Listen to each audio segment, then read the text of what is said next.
Je vous prie de bien vouloir recevoir pendant qu'il s'approche Monsieur Solagnan Boris Médiécon.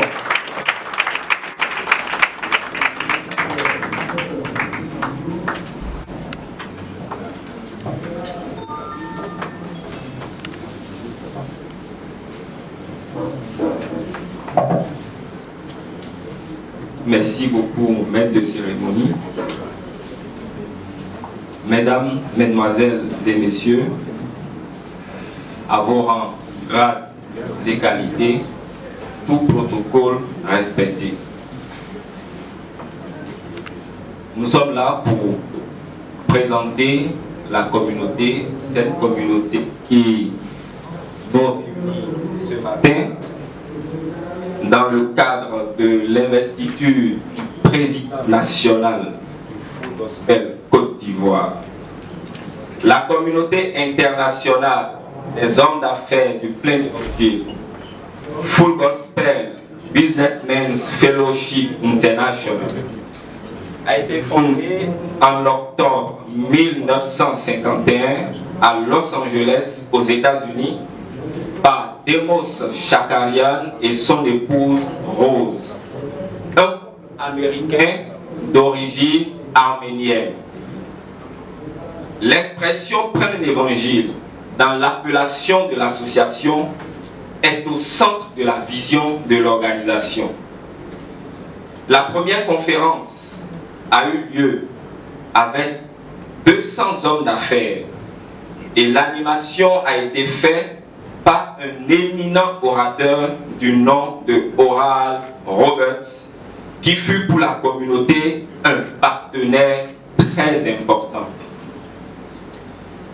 Il faut dire que la communauté a connu des débuts difficiles. Et un don de $1000 a permis de démarrer une petite publication intitulée Full Gospel Businessman's Voice. Le fondateur était à deux doigts d'abandonner et il a reçu une vision de Dieu, le créateur de toutes choses, et qui lui a permis de tenir bon. Et donc c'est en 1972, tenez-vous bien, 21 ans plus tard, que l'organisation a compté plus de 300 000 membres. Nous voyons ici la persévérance dans la durée. Les grandes choses se bâtissent dans la durée. En 1988, 37 ans après, il y avait 3000 chapitres dans 90 pays. La communauté existe aujourd'hui dans plus de 160 pays dans le monde.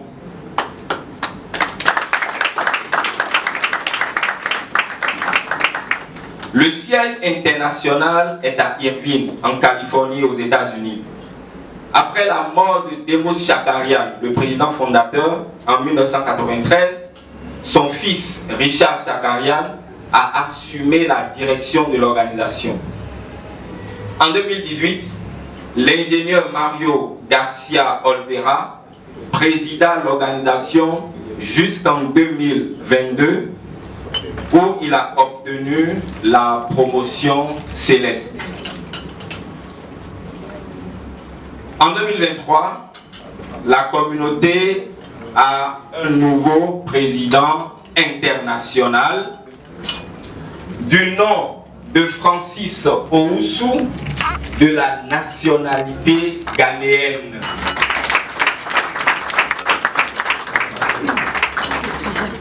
Un clin d'œil divin à l'Afrique après plus de 70 ans d'existence.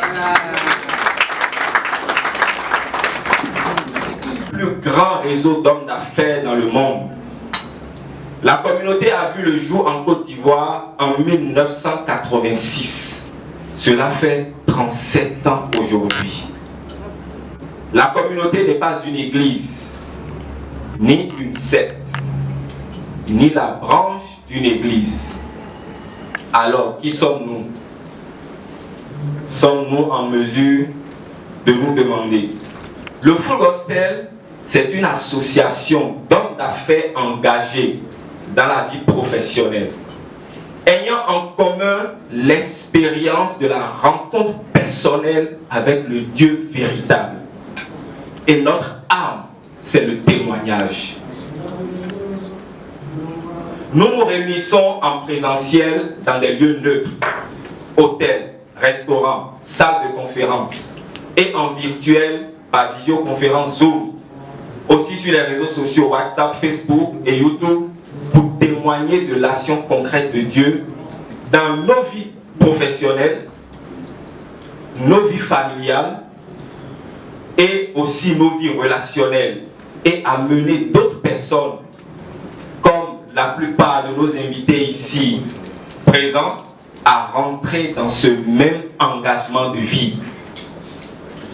Nous sommes organisés en représentation appelée chapitre, avec un bureau exécutif national qui coordonne les activités sur tout le territoire ivoirien.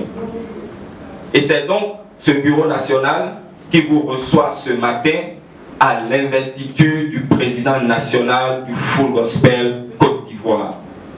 Et enfin, cette communauté nous permet chaque jour de faire de nouvelles rencontres pour notre croissance, nos affaires, nos relations qui sont chaque jour davantage bénies. Je vous remercie. National de cette communauté en Côte d'Ivoire. Ovation, ovation pour M. Alou Bertin.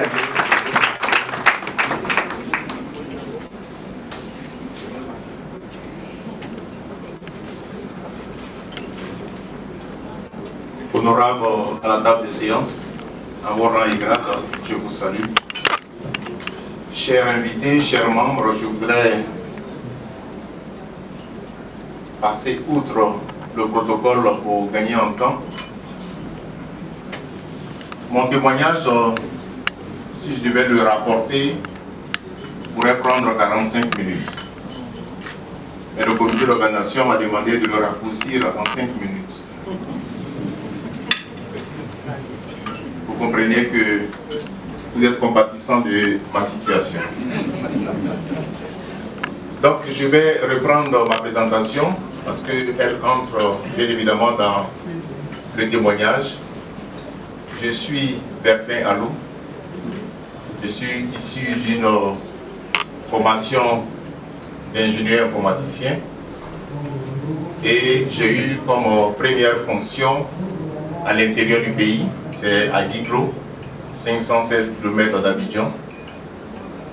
Et je devais être donc responsable du service informatique dans une entreprise du bois. Cette entreprise est représentée sur plusieurs grandes villes de l'intérieur et dont la direction générale se trouve à Abidjan. J'étais donc en charge de l'informatique des villes où se trouvent des représentations de l'entreprise, à Diopé, à Dananlé, à San Pedro et à Guiglo. Et j'allais donc dans cette ville pour une première fonction dans le monde de l'entreprise. J'étais confronté à ce changement brusque, mais bien évidemment avantageux, mais qui va parler contrairement à ce que j'espérais. Donc j'arrivais à Guiglo comme responsable. Je n'avais jamais connu de salaire. J'avais seulement que ce que je recevais des parents. Et donc quand vient les premiers salaires, il y a l'euphorie de la jeunesse et de la capacité à s'acheter et à s'octroyer ce que pendant la formation professionnelle en tant qu'étudiant, nous ne puissions pas acheter.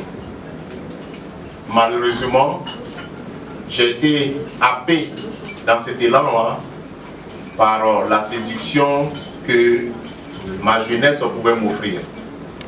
C'était donc les boîtes de nuit, parrains de plusieurs manifestations. C'était les restaurants UP. C'était des soirées en dehors de la ville de Guiglo pour connaître mieux le pays.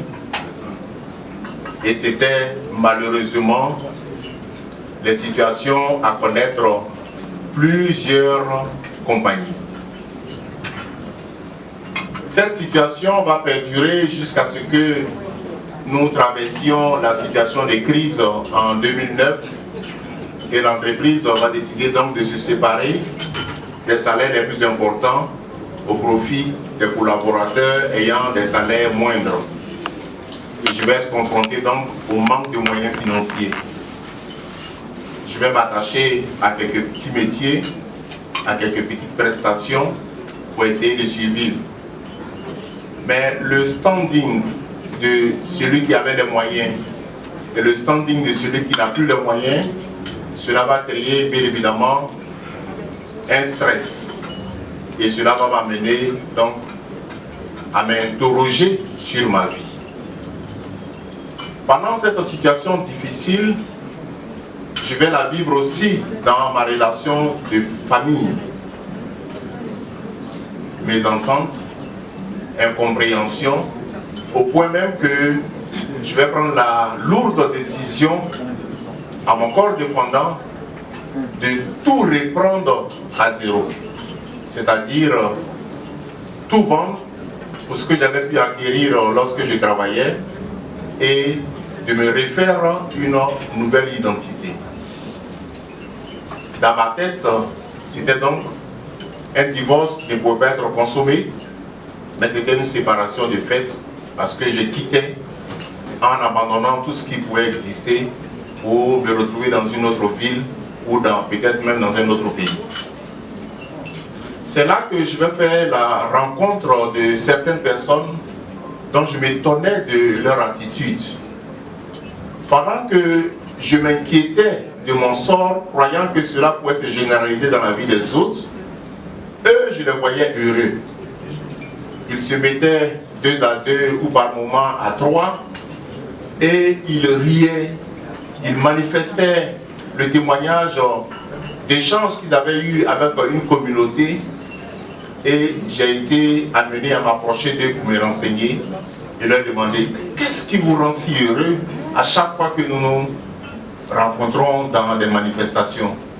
Ils m'ont dit, nous avons rencontré une communauté internationale des hommes d'affaires du plein évangile. Ce nom a sonné comme quelque chose que je savais déjà. Parce que entre-temps, pendant la période faste, j'avais été approché par quelques membres. Mais j'avais bien évidemment refusé leur invitation parce que je n'avais pas du temps pour eux. Et quand on me porte que c'est par cette rencontre qu'ils ont cette joie à se retrouver, j'ai demandé donc à participer à l'une de leurs rencontres. Et c'est là que va se faire le déclic. Ce déclic va m'amener à comprendre à ce qui se donne comme enseignement. Et aujourd'hui, je peux vous dire que quand bien même que je puisse encore être dans des situations de difficulté, je n'ai pas d'inquiétude. Parce que je sais trouver dans les enseignements le moyen d'avoir la force et d'aller au-devant. Aujourd'hui, soyons tous rassurés. C'est vrai que j'avais perdu beaucoup, mais j'ai gagné autrement. Financièrement, j'ai pratiquement rattrapé ce que j'avais perdu lorsque je travaillais pour une entreprise.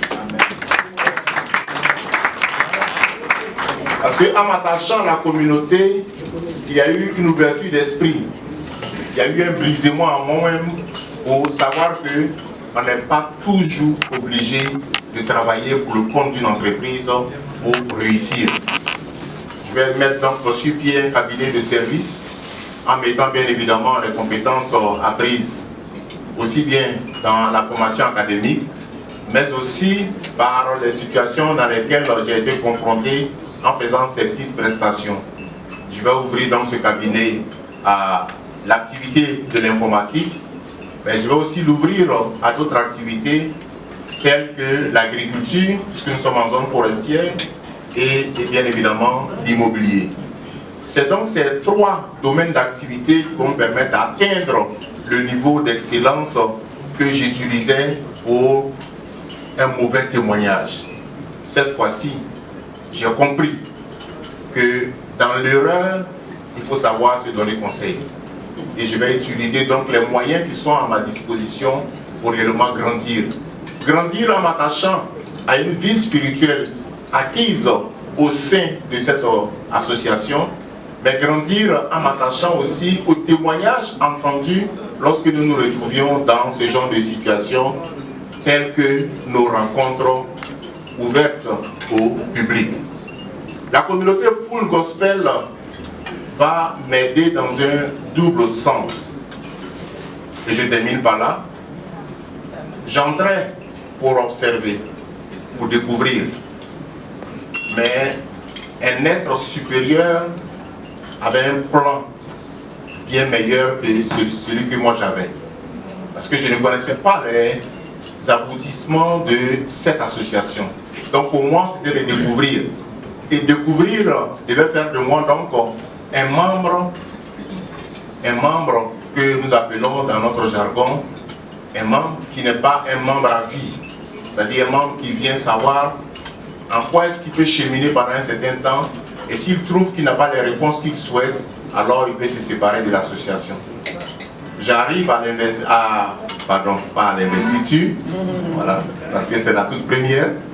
J'arrive donc au temps où on doit nous poser les insignes de membres, et il s'avère que le comité d'organisation s'est trompé d'insigne.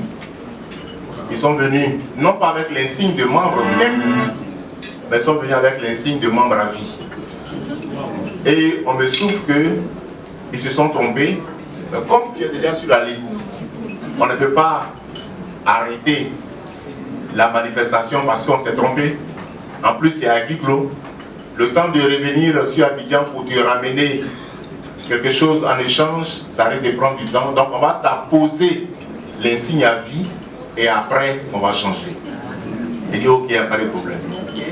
Quand on a posé l'insigne à vie, quand les membres ont appelé le Dieu en qui ils croient pour réellement me demander d'être membre et d'avoir la force de continuer dans cette aventure, j'ai dit au président, parce que j'ai déjà reçu l'insigne à vie, je ne peux pas, avec les photos qui ont été prises, avec le regard des uns sur le costume que j'avais porté, demain me retrouver à prendre l'insigne qui est encore plus petit et qui va réellement remplacer ce que j'avais.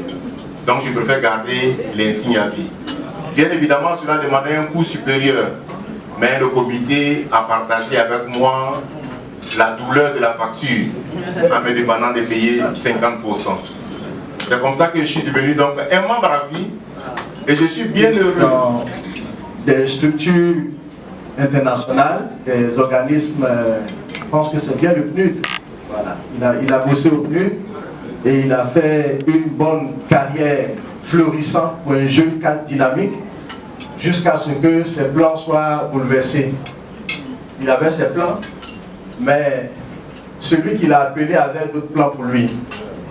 Et aujourd'hui, il est serviteur de Dieu, il est prophète pour être plus exact. Et si vous ne savez pas ce que ça signifie être prophète, ça signifie avoir la capacité d'entendre Dieu pour pouvoir parler de sa part.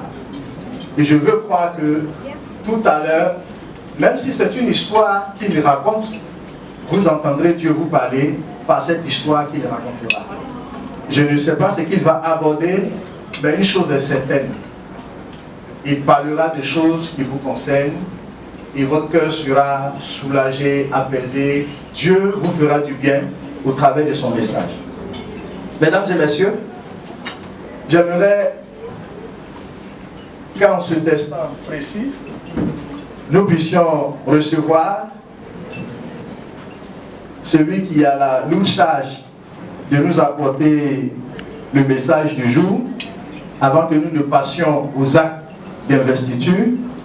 Merci de recevoir M. Thio Namogo Adama, celui qu'on attendait.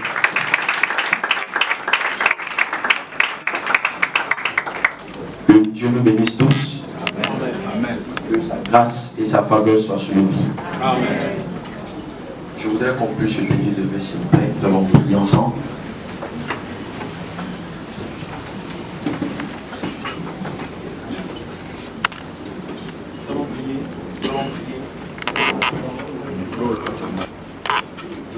Seigneur va nous faire du bien ce matin. Seigneur, nous voulons te bénir ce matin. Nous voulons te donner la gloire. Merci de ce que tu couvres cette investiture. Tu donnes gloire à ton nom pour tout ce qui sera dit, pour tout ce qui se fera ce matin. Au nom de Jésus. Amen. Tu es également membre à vie de la communauté internationale des hommes d'affaires du plein d'évangile. Au Faux Gospel, quand nous venons à la chaîne, nous nous présentons. Et donc c'est ce que je fais. Et ce matin, Dieu a mis une parole sur mon cœur que je voudrais partager avec le nouveau président, le bureau, et ainsi que toute la communauté et toutes les personnes qui sont là. Donc permettez-moi de faire une lecture rapidement et nous allons entrer dans le vif du sujet. Le thème que je voulais développer ce matin est le suivant, le courage. C'est une expérience de vie également. Lorsque Dieu vous appelle à faire quelque chose, je vous assure que vous avez besoin de courage.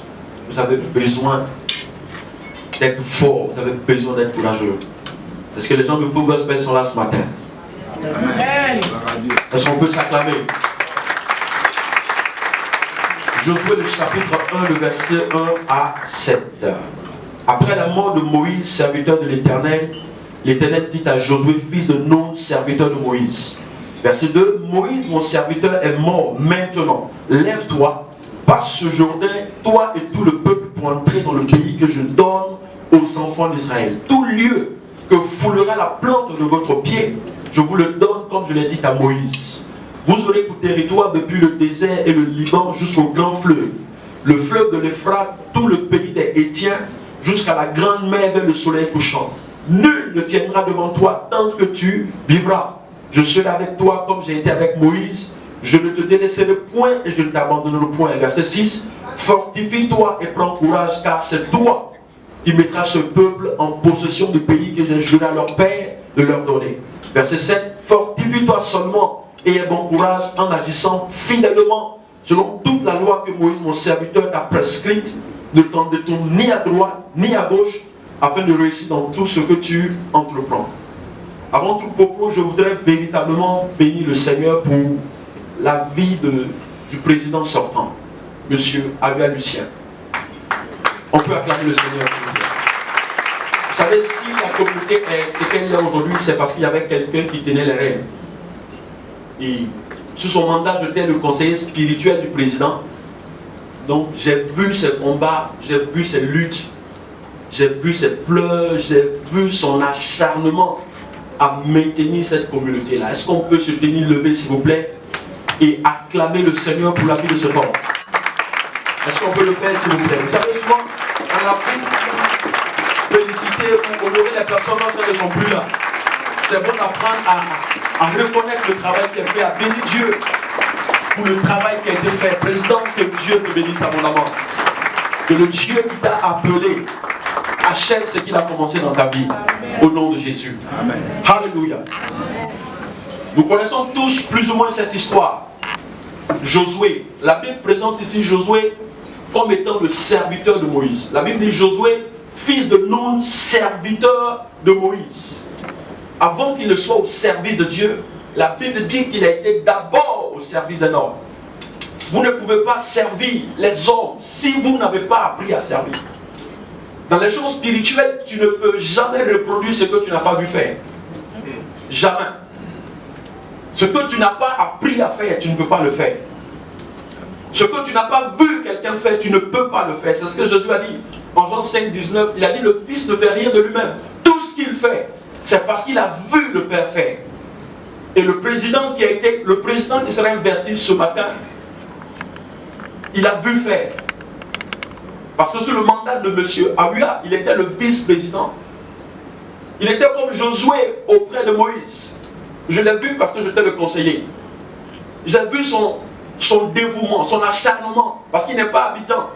Il a près de 500 km d'habitants, mais chaque fois qu'il y avait des réunions importantes pour la communauté, M. Kadio a toujours été là. Excusez-moi même si je donne le nom, je donne le nom après, mais il fallait que je le dise. Oui, c'est important. Parce qu'à travers cette cérémonie, nous voulons reconnaître la loyauté, la fidélité d'un ouvrier infatigable. Infatigable du Seigneur, quelqu'un qui qui s'est engagé véritablement corps et âme pour que Dieu soit glorifié. Vous savez, dans nos nations, si nous pouvons trouver des hommes et des femmes qui ont le cœur pour ce qu'ils font, je crois que nous avons fait de grandes choses. Et M. Cadio était comme Josué auprès de M. Ariel parce qu'il a vu faire, il a appris à faire. Et si aujourd'hui au conseil, comment on appelle ça, à l'Assemblée générale, tous l'ont reconnu pour être président national, c'est un mérite qu'on peut acclamer. Alléluia. Parce qu'il a vu faire, parce qu'il a fait ses preuves à la communauté. Le peu que je sais de lui, c'est ce que je dis. Il a fait ses preuves à la communauté, il a commencé quand même simplement, il a gravi les échelons, toutes les tâches qui lui étaient confiées, il se battait pour le faire, jusqu'à ce qu'il soit là aujourd'hui. C'est un couronnement et nous croyons que le meilleur est à venir. Amen. Alléluia. Amen. La Bible dit donc que Josué était auprès de Moïse. Et jusqu'à ce que le temps vienne pour que Moïse retourne vers le Seigneur. Et la Bible dit que Dieu appelle Moïse et Dieu dit, écoute, voici tu t'en vas, mais voici ce jeune homme, tu vas lui imposer les mains, tu vas lui donner l'onction pour qu'il te succède. Et la Bible dit que Moïse a prié pour Josué. Il a donné l'onction à Josué et Moïse est parti vers le Père. Mais dans ce texte que nous sommes en train de lire, nous voyons que Dieu semblait dire à Josué qu'en fait, l'onction ne suffisait pas pour accomplir la tâche qu'il doit accomplir. L'onction est une capacité surnaturelle que Dieu investit dans la vie d'une personne pour l'accomplissement d'un mandat divin. Lorsque Dieu vous appelle, Dieu vous équipe. Et tout ce qu'un homme de Dieu, un serviteur de Dieu recherche, c'est cette capacité, cette habileté qui vient de Dieu pour faire des choses au-delà de toute limite.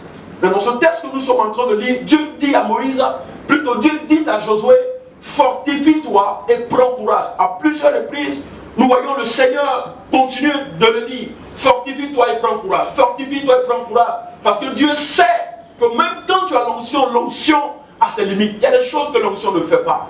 L'onction, par exemple, ne change pas le caractère d'une personne. L'onction, tu utilises tel que tu es pour l'accomplissement de mandat pour lequel Dieu t'a appelé. Tu peux être une personne hautaine, une personne orgueilleuse. L'onction ne change pas ton caractère. L'onction était revêtement sur toi pour l'accomplissement du mandat de Dieu.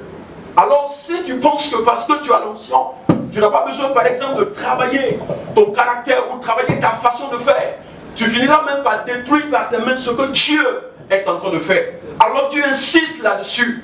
Fortifie-toi et prends courage, parce que Dieu sait que quand il appelle une personne à relever un défi, à accomplir quelque chose, il y aura tellement de situations. Si seulement tu veux seulement compter sur l'onction, tu vas fuir, tu vas te détruire toi-même, mais tu as besoin de quelque chose d'autre. Et c'est ce que je veux dire au président ce matin, M. Cadio, le courage.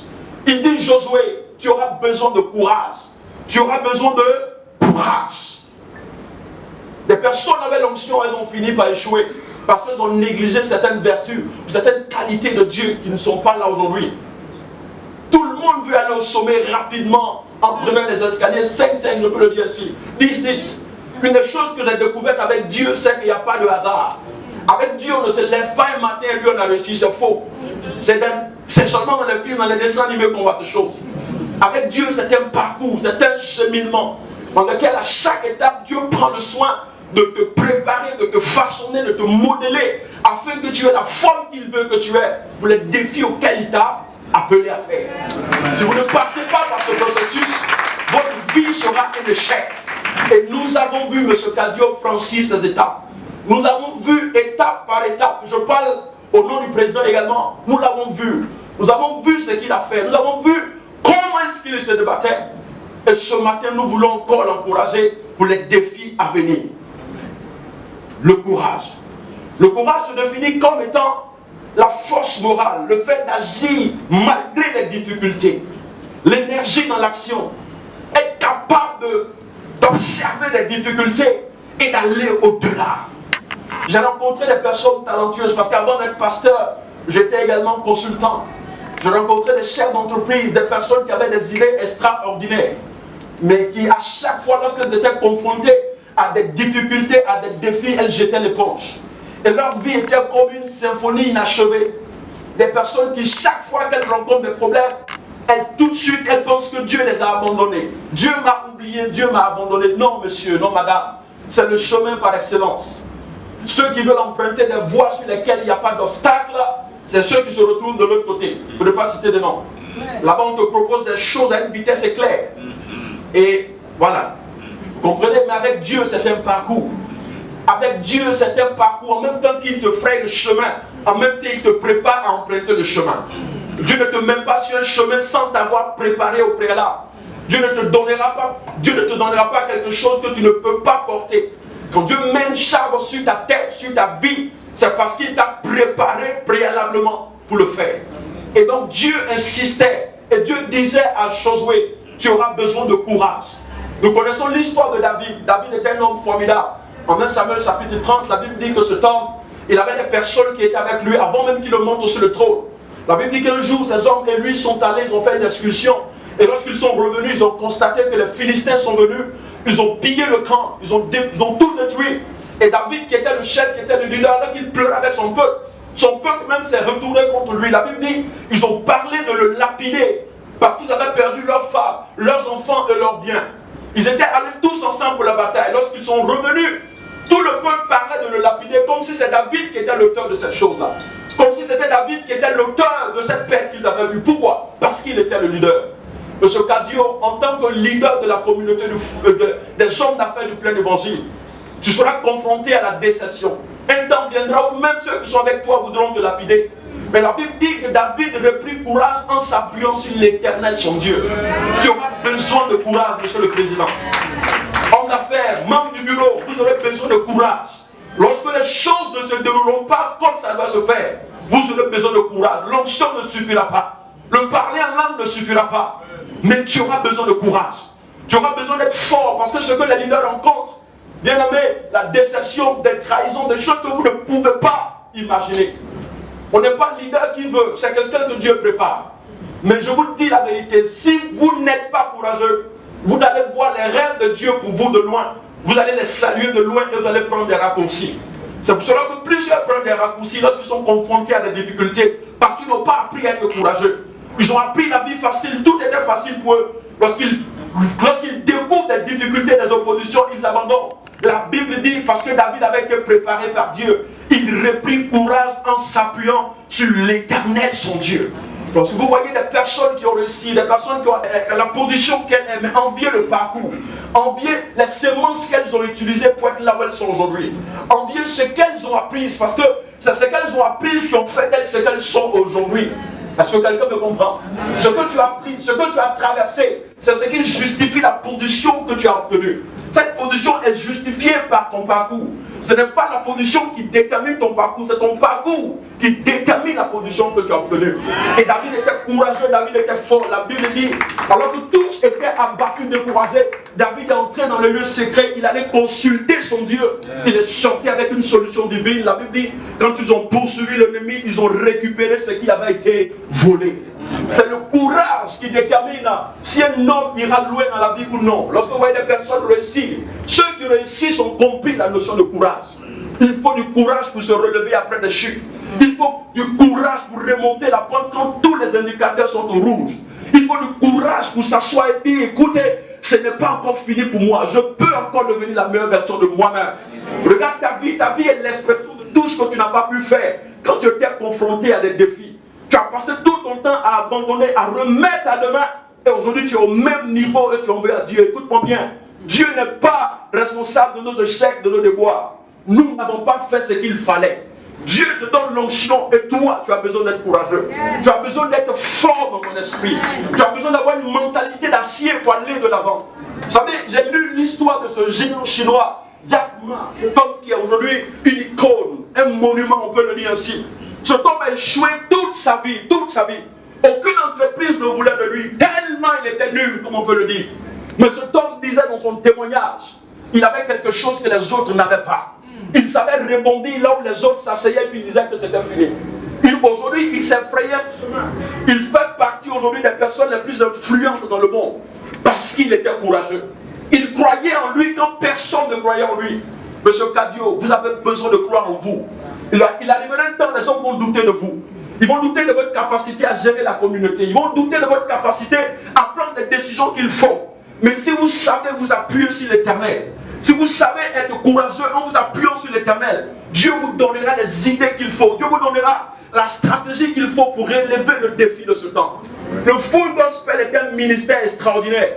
Mais le full gospel, ce que j'ai découvert dans la vie du président Aoua, c'est ta vie que tu donnes. Le président Ben donne du courage. Dieu n'appelle pas n'importe qui à la tête de la communauté. Quand Dieu t'appelle, c'est parce que Dieu estime que tu as ce qu'il faut. Président Kadio et madame, vous aurez besoin de courage. Lorsque ça sera le dos des personnes que vous verrez, vous aurez besoin de courage. Lorsque vous aurez besoin de personnes pour vous aider, pour vous tenir la main comme Hur qui tenait la main de Josué, alors que Josué se battait dans la vallée, il faut du courage.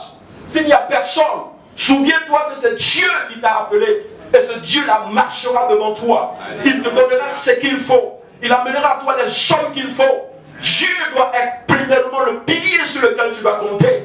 Et Dieu t'amènera les personnes qu'il faut. Mais au-delà de toutes ces choses, Dieu me dit de te dire ce matin que tu as besoin de courage.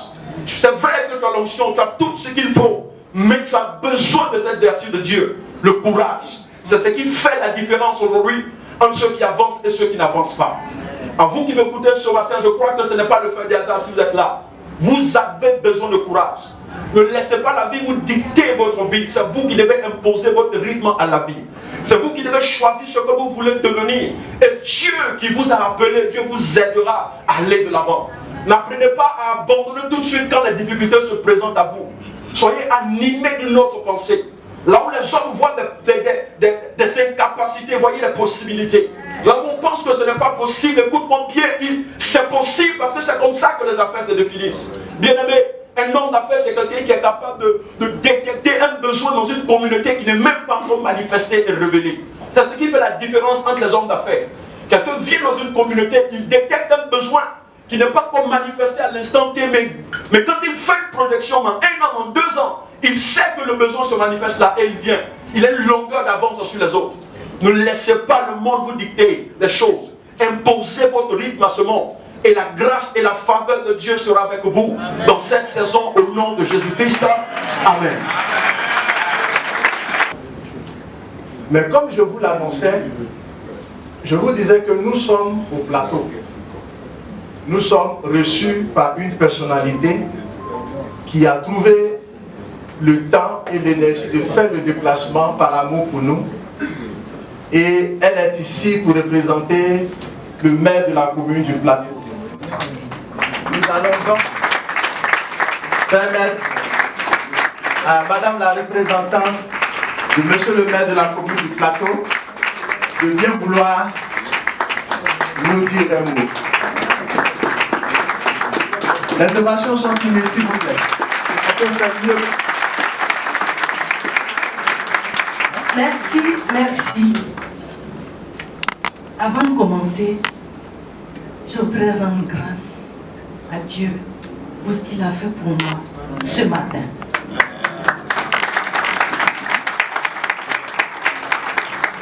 Je n'étais pas prévue pour ce matin et la collègue conseillère municipale qui devait venir, elle m'a appelé, elle dit, tu m'excuses si tu n'es pas occupée. Je t'en prie, ils vont te faire parvenir mon discours. Tu vas aller me représenter. J'ai dit, il n'y a pas de problème. Après, le protocole m'appelle. Il me dit, il n'y a pas de voiture de service pour t'accompagner. J'ai dit, ok. Donc, je rappelle ma collègue. J'ai dit, il n'y a pas de voiture de service. Elle dit, mais tu restes chez toi, tu n'as pas besoin d'y aller. Je décide de prendre ma voiture tombe en panne. J'emprunte un taxi et je viens.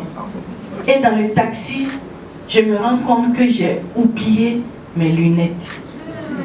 Les lunettes que je porte depuis 40 ans. Je ne peux pas lire, je ne pouvais pas lire sans les lunettes. Parce que je vois double quand j'enlève les lunettes. Et puis j'ai demandé à Dieu, voilà, je suis déjà au lieu de cérémonie. Je n'ai pas mes lunettes. Éternel mon Dieu, guéris mes yeux.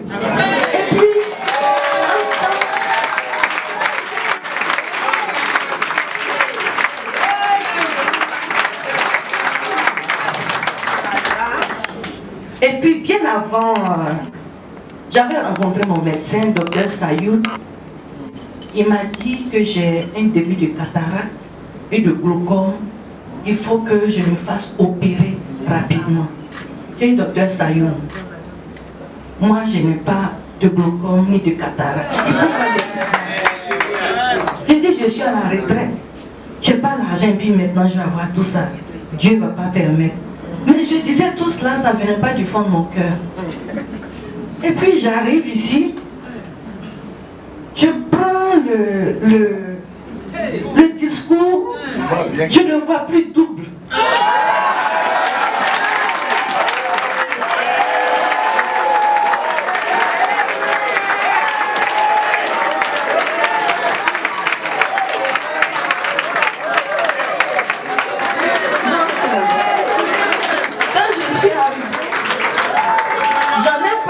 Au grand frère Benoît et puis à oui, monsieur Aru.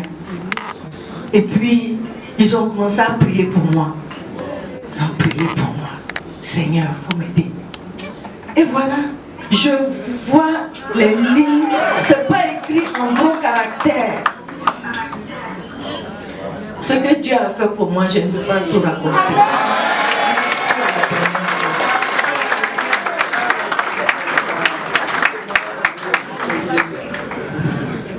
Je vais lire maintenant le discours.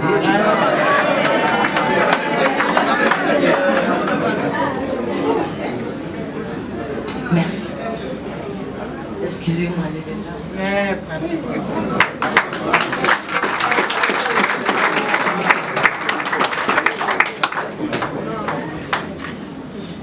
Monsieur le conseiller spécial du président de la République chargé des cultes, Monsieur le vice-président international Full Gospel chargé de l'Afrique francophone, Monsieur le président honoraire du Full Gospel, Monsieur l'orateur principal, Monsieur le président national élu du Full Gospel, Mesdames et Messieurs, distingués invités en vos rangs, grades et qualités,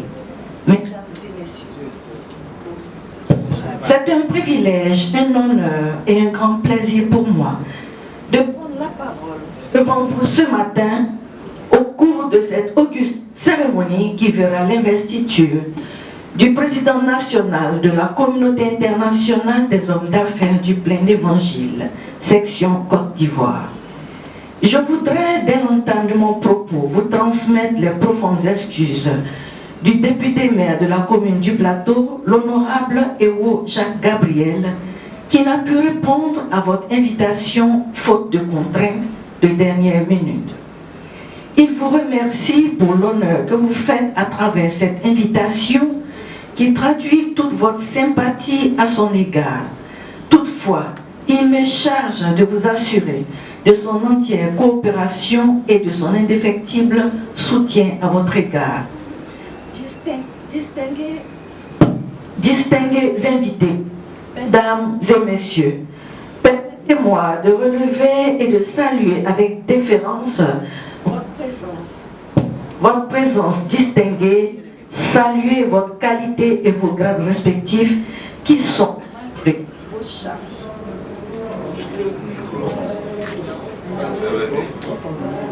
Bon, je vais essayer de pas. Bon, c'est bon.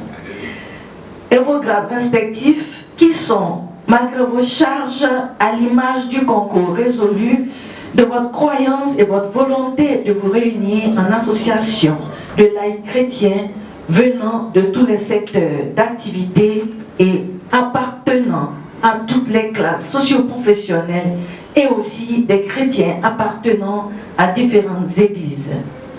En vous remerciant et en remerciant les organisateurs de cette manifestation, que je me fasse l'interprète du député maire, l'honorable Ewo Jacques Gabriel, de son conseil municipal et de la communauté urbaine du Plateau. À tous, je voudrais vous souhaiter le plus chaleureux Akwaba.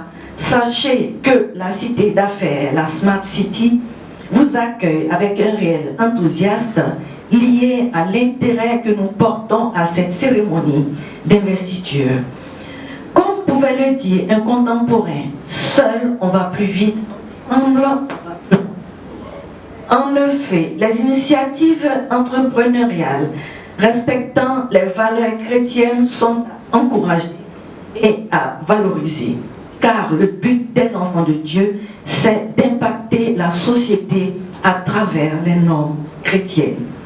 Mesdames et messieurs, l'implication de la parole de Dieu dans tous les domaines d'activité que nous menons suscitera la détermination et le travail acharné dans l'honnêteté pour créer la différence. Il donne également de nombreuses satisfactions. Aussi, il n'y a pas de séparation entre le travail spirituel, mental et physique. Le travail est essentiel à notre progression et au développement de notre personnalité. Mesdames et messieurs, sur ces mots, prenons conscience que la possibilité de travailler est un don de Dieu, que la force de travail est une bénédiction et que l'amour du travail, basé sur la parole de Dieu, soit votre source de réussite. Soit votre source de réussite. Je vous remercie pour votre aimable attention. Il a donc la responsabilité de nous présenter et de s'occuper des actes d'investiture parce qu'il est vice-président de région et directeur international. C'est à ce titre-là qu'il va intervenir. Mais avant, il faut souligner qu'il a été président national et il va donc faire l'intervention pour laquelle je l'appelle maintenant en tant que président national qui vient de finir son mandat. Il est homme d'affaires, il est le père d'une multitude, il est coach de vie, son épouse et lui sont dans le domaine de la cosmétique et de la mode haut de gamme. Mesdames et messieurs, merci de recevoir Monsieur Lucien Ayua pour son mot. On peut pas mieux que ça.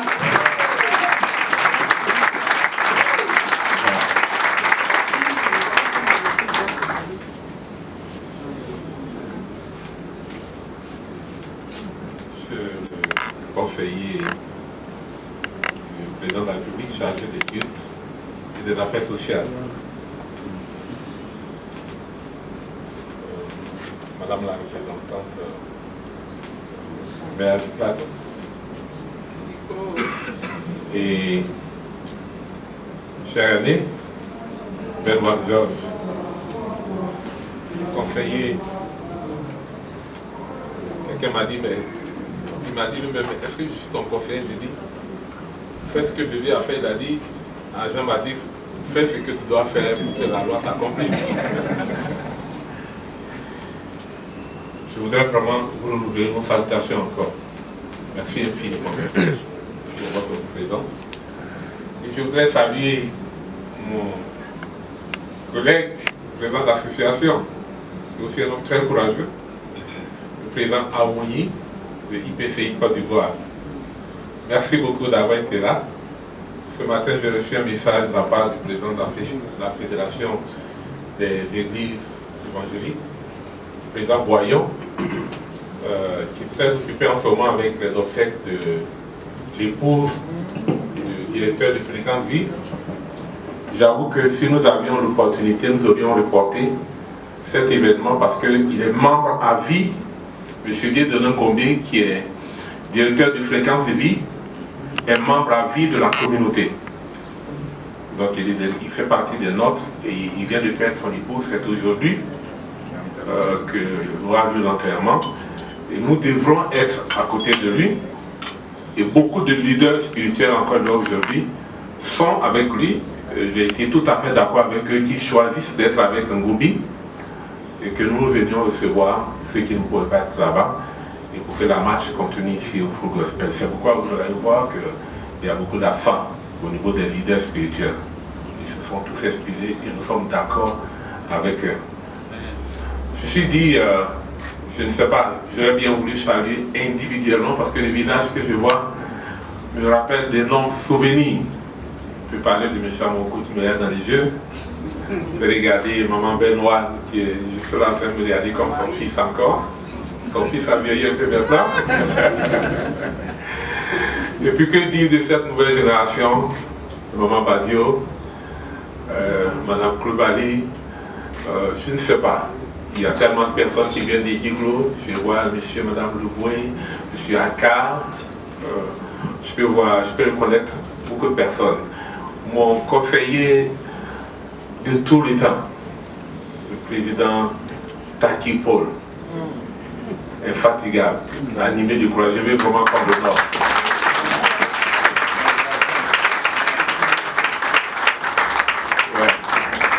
Cette émotion, dans cette émotion, je pourrais oublier je pourrais ne pas citer beaucoup de personnes, mais nous sommes tenus par le protocole dans une certaine mesure.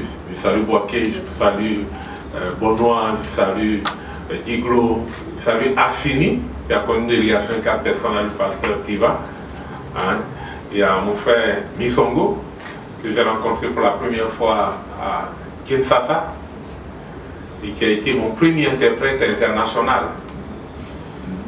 Celui qui traduisait pour près de 1000 personnes quand j'intervenais pour la première fois à l'étranger. Il est là encore aujourd'hui, je voudrais le saluer. Saluer tous ceux qui ont servi sous mon mandat dans une certaine mesure, en tant que président des chapitres, en tant que leader dans tous les départements, et qui ont connu avec moi des moments de grands défis. Ils sont nombreux. Il y a un homme en chapeau qui est fils de vieillir, c'est Guy, Vincent. Ah, c'était un moment extraordinaire que je suis en train de passer, parce que j'ai rêvé passer ce moment-là, je vous assure. Enfin, Madame Locan, au fond, on peut s'imaginer. C'est un moment que j'ai rêvé de vivre. J'ai été pendant 15 ans président national. Et quelqu'un ici a ouvert cette porte lorsque, dès son élection en 2003, à la tête de la communauté, m'a appelé comme chargé de marketing et de promotion. Celui qui a ouvert la clé. Il s'appelle Benoît Georges. Il était le président. Il était le président national, donc après 2003. Il se souvient très bien que nous étions avec Charles Talingando, que vous connaissez certainement très bien, des anciens orateurs pour toute l'Afrique, un homme de foi, rempli de vigueur. Je suis celui qui a passé le record de la prière personnelle avec moi, parce qu'il m'a posé la main pendant près de 3 heures, lorsque nous sommes rencontrés dans un pays étranger. Et pour la première fois que je le rencontrais, c'était à la suite de l'élection du président Benoît, à Dimokro. J'étais dans l'assemblée lorsqu'il est venu vers moi. Il a prié pendant plus de 15 minutes. Il m'a dit Kéba, il est de l'Afrique centrale, et Kéba, ça veut dire que c'est une grosse affaire. Il m'a dit Dieu t'appelle à un ministère. Tu es très grand dans cette communauté. Mais l'appel est tellement grand. Mais Kéba, ça veut dire que c'est dur, ça va être dur. Il le dit et il va en avant, il revient encore pendant près de 15 minutes. Il m'a dit Kéba, il dit l'appel que je vois chez toi est tellement grand, puissant, mais il y a de la souffrance dedans. J'étais tout jeune, je ne savais même pas de quoi il parlait. Heureusement que Dieu parle. Ça faisait partie des préparations. Et c'est pour ça que j'ai parlé, le conseiller tout à l'heure, l'orateur a parlé du processus. Avec Dieu, vous avez le résultat au bout, mais avant tout, il y a un processus, d'une manière ou d'une autre. Le jour où on dit que Dieu s'apprête à vous bénir, commencez à bien attacher votre ceinture. C'est le moment le plus triste de la prophétie, quand vous dites à quelqu'un, Dieu veut te bénir. Si cette personne le savait, elle commencerait à pleurer un peu. Si votre bénédiction vient de Dieu, vous allez pleurer un peu. Ça c'est un peu à l'université. On n'enseigne pas à l'université. Mais tous ceux qui ont été des vrais leaders, ils peuvent rendre témoignage de cela. Amen. Tu le dis à juste titre, amen. C'est lui à l'époque qui a présenté ma candidature en tant que membre pour que je sois le président. C'est lui qui est assis. L'apôtre Taïe, son épouse, je vous salue également. Il y a 15 ans de cela, Taïe et Novotel à Abidjan. Mais à partir de ce moment, c'est une autre vitesse.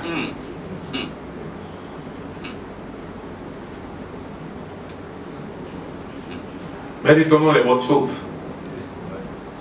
Parce que ce qui nous permet d'aller de l'avant, c'est ce qui nous a rendus meilleurs. Parce qu'un jour vous comprendrez que celui qui vous a fait le plus mal est celui qui vous a le plus rendu service dans la vie. Et je continue de bénir tous ceux qui ont été la source d'une grande contrariété de ma vie.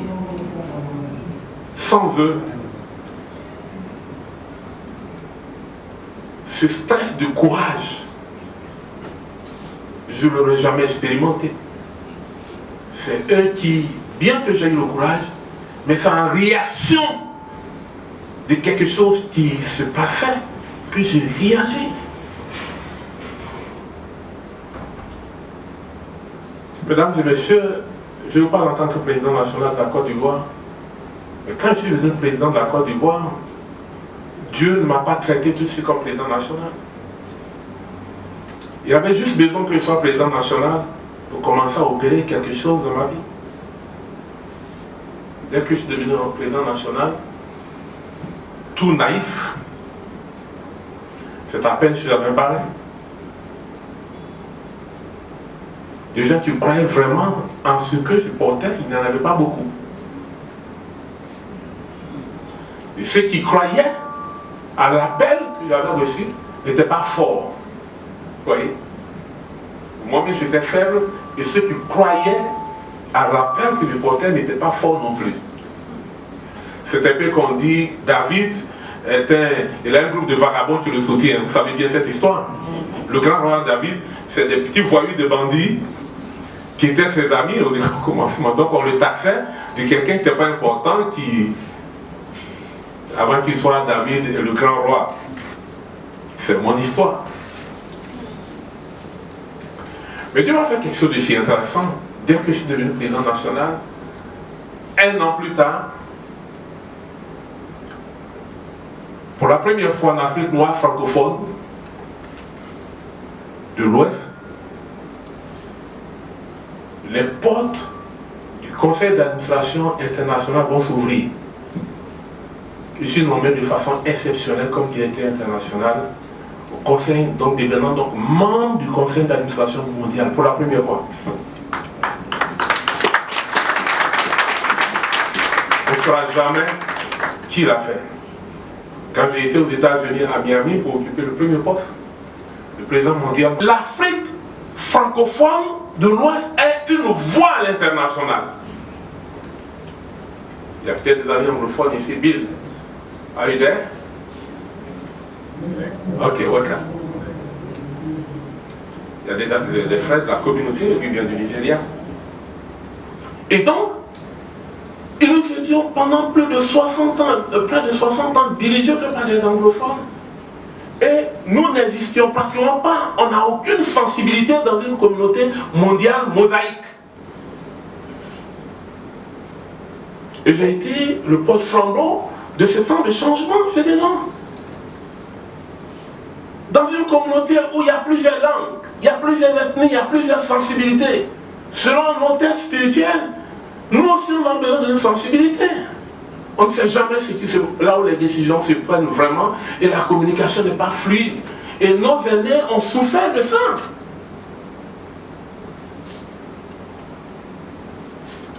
Un an après ce combat, le président mondial rassemble toute la communauté et dit: nous avons donné aux francophones une zone particulière. C'est ainsi que la région ouest-africaine francophone est née et j'ai été nommé vice-président international en charge de cette réunion. Aujourd'hui, il n'y a pas que la Côte d'Ivoire.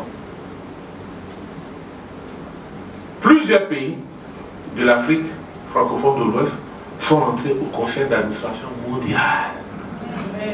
Par la clé que Dieu a donnée à la Côte d'Ivoire.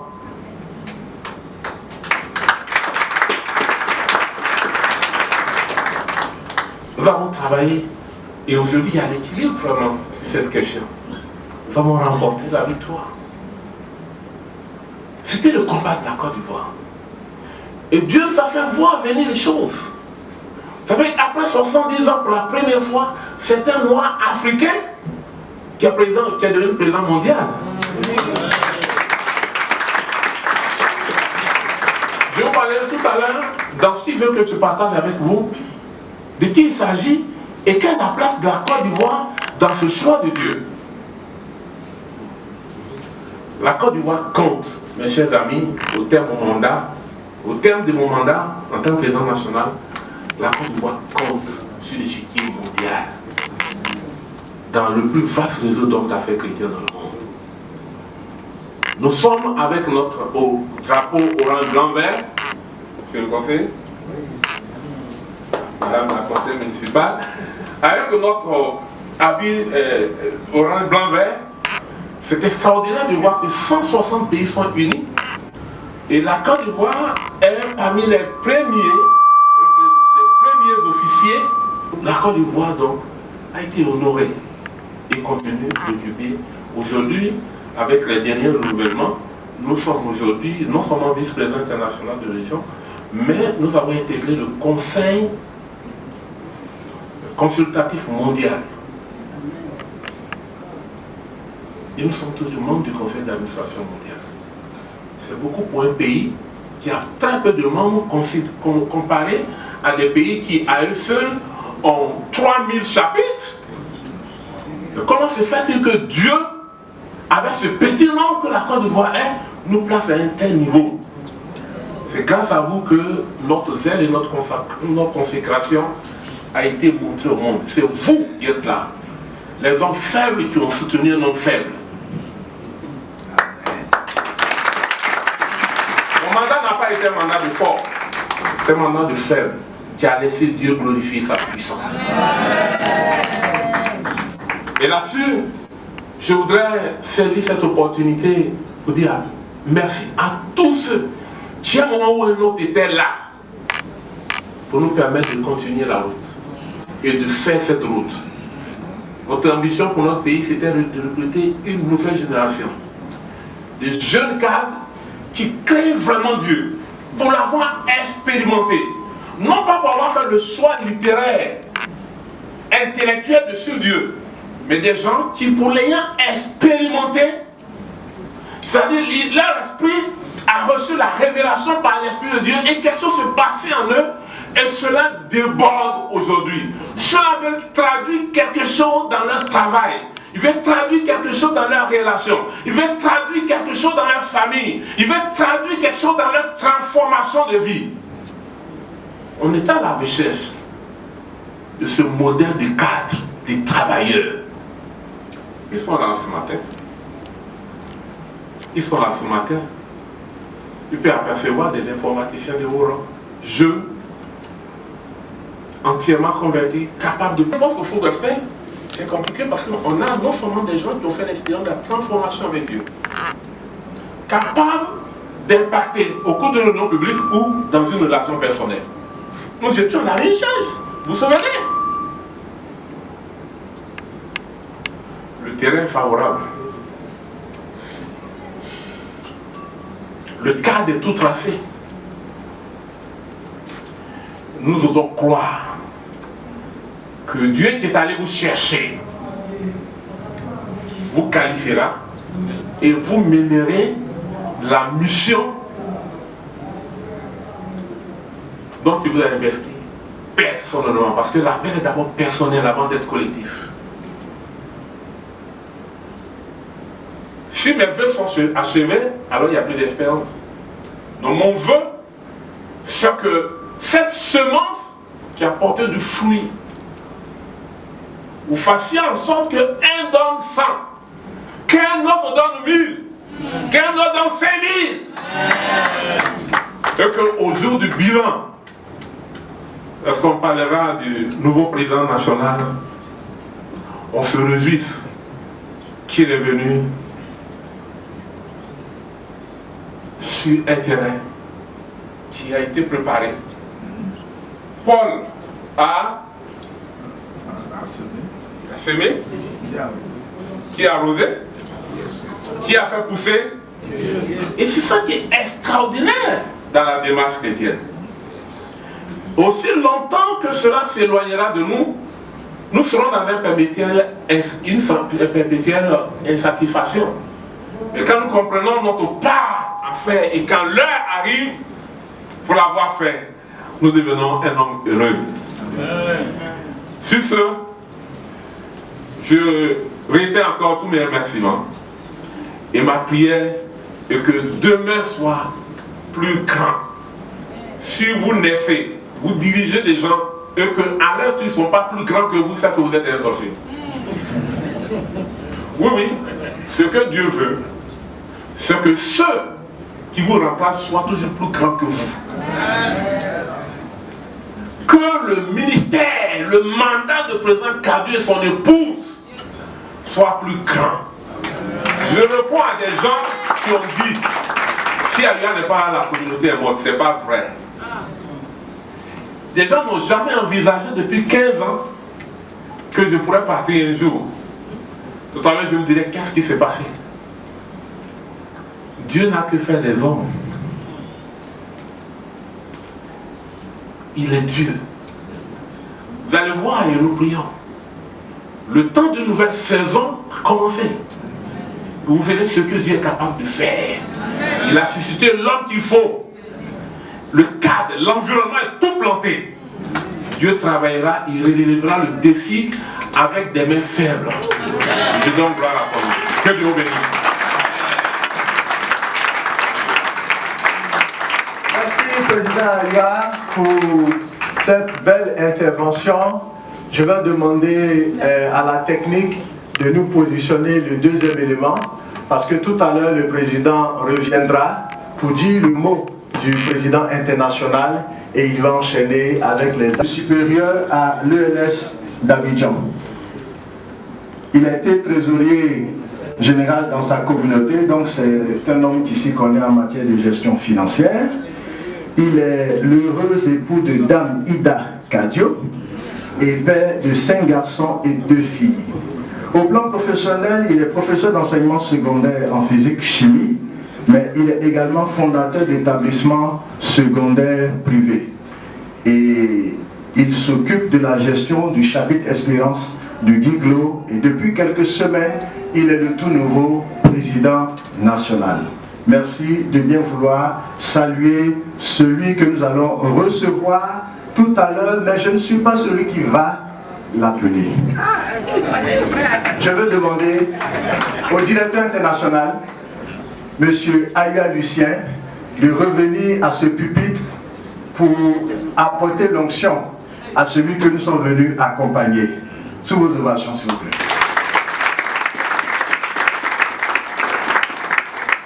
Wow. Un rêve est en train de s'accomplir ce matin.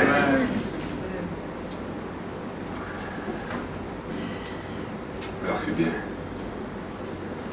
Je voulais signifier tout à l'heure, Dieu nous a fait la grâce de diriger la communauté depuis 15 ans. Mais avant ça, pour ne pas m'en vouloir plus encore, laisser que j'honore 2 ou 3 personnes, je n'ai pas su que le président Boisbré était dans la salle. Le vice-président du consistoire, je m'en excuse gravement, mon président. Vraiment. Toutes mes excuses, je n'ai pas vu physiquement, je n'ai pas vu dans le protocole également le nom.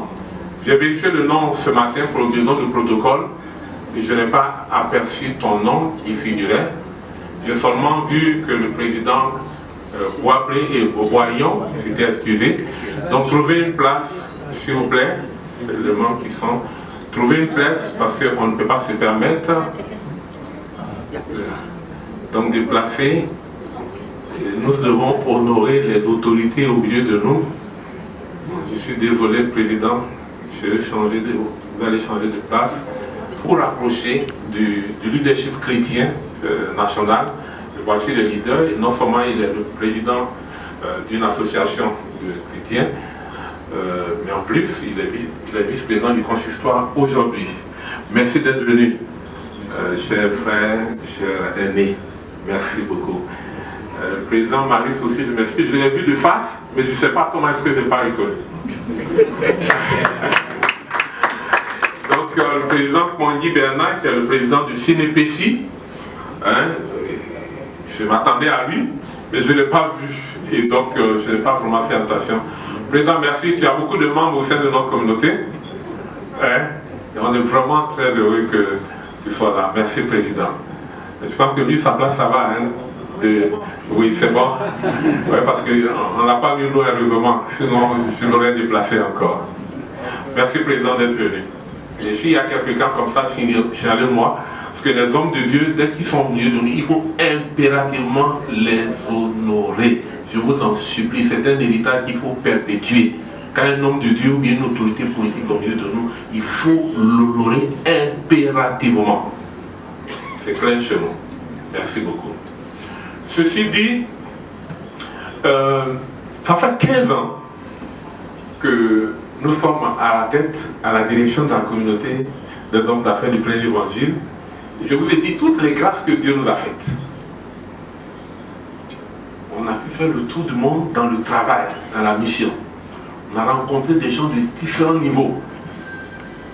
Ceux qui nous connaissent ont déjà entendu des missions, quand vous êtes dans un cabinet présidentiel et que pouf, quelqu'un tombe là-bas parce que votre présence décrit une notion incalculable et que dès qu'il se relève, le programme de gouvernement de ce pays change, ça compte quand même dans la vie des individus. On a été des hommes d'épargne grâce à cette communauté. Et à travers le monde, c'est pas l'Afrique seulement. Chez les Chinois, chez les Japonais, chez les Latinos et tout ça. C'est des choses qu'on prend le temps de partager. Bien qu'on nous dise d'être beaucoup discret. Mais quand vous êtes au travail, vous n'avez pas le temps de vous lever prendre un micro et crier trop fort. C'est Dieu qui crée les circonstances pour nous pour que nous parlions. Ceci dit, et avec toutes ces responsabilités internationales, à un moment donné, j'ai dit au Seigneur, c'est difficile. L'orateur, mon conseiller a dit, c'est toute la vie qu'on donne. C'est à peine si on se rend compte que les autres, la femme et les enfants sont là, puisque eux, on les engage dans le ministère. Quand vous êtes en train de faire une réunion là-bas, votre épouse également en train de préparer une autre réunion avec le groupe d'État. Et vos enfants, la plupart de mes enfants étaient devenus présidents du chapitre aussi.